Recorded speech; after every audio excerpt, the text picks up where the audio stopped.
Vištytė ir Gaidelis. Buvo senelis ir senelė.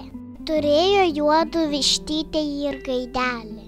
Senelė pasiuvo Gaideliui naujas kelnytes, o vištytė sijonuką ir išleido abu riešutauti.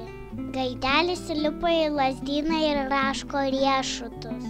Vištytė aplink bėginėja ir karkia. Kar, kar, kar, numesk ir man nors kekelę. Kai tik metė Gaidelis riešutų kekelę, išmušė vištytei akelę. Gaidelis ir vėl raško riešutus. Vištytė aplink bėginėdama vėl karkia.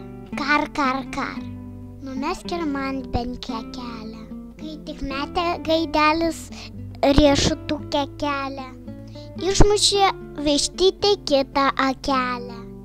Dabar vištytė parbėgo rėkdama namo ir pasisakė seneliui, kad jai gaidžiukas akeles išmušė. Senelė ėmė bartis. Gaideli, Gaideli, kodėl tu vištytei akeles išmušei? O kodėl man lazdynas kelnytes perplėšė?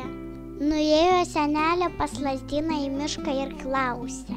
Lazdyne, lazdyne, kodėl tu Gaideliui kelnytes perplėšei? O kodėl mane ožka pagraužė? Tada nuėjo senelė pas ožką. Ožka, ožka, kodėl tu lazdyną pagraužei? O kodėl manęs piemuo neganė? Ką darys senelė, nuėjo pas piemenį.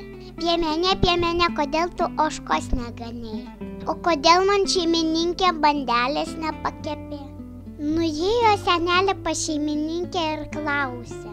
Šeimininkė, šeimininkė, kodėl tu piemenį bandelės nepakepei? O kad ta kiaulė tešlą surijo.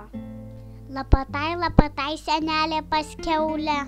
Kiaulė, kiaulė, kodėl tu šeimininkiai tešlą surijo? O kodėl mano paršelį vilkas nunešė? O čia kur buvęs, kur nebuvęs? Atbėgo iš miško ir vilkas. Vilke, vilke, kodėlgi tu kiaulės paršelį nunešei? Klausė senelė. Mano gerklė negrąžtų griežta, nekaltų kalta. Pagrebė vilkas paskutinį paršelį ir nubėgo į mišką. Pabaiga.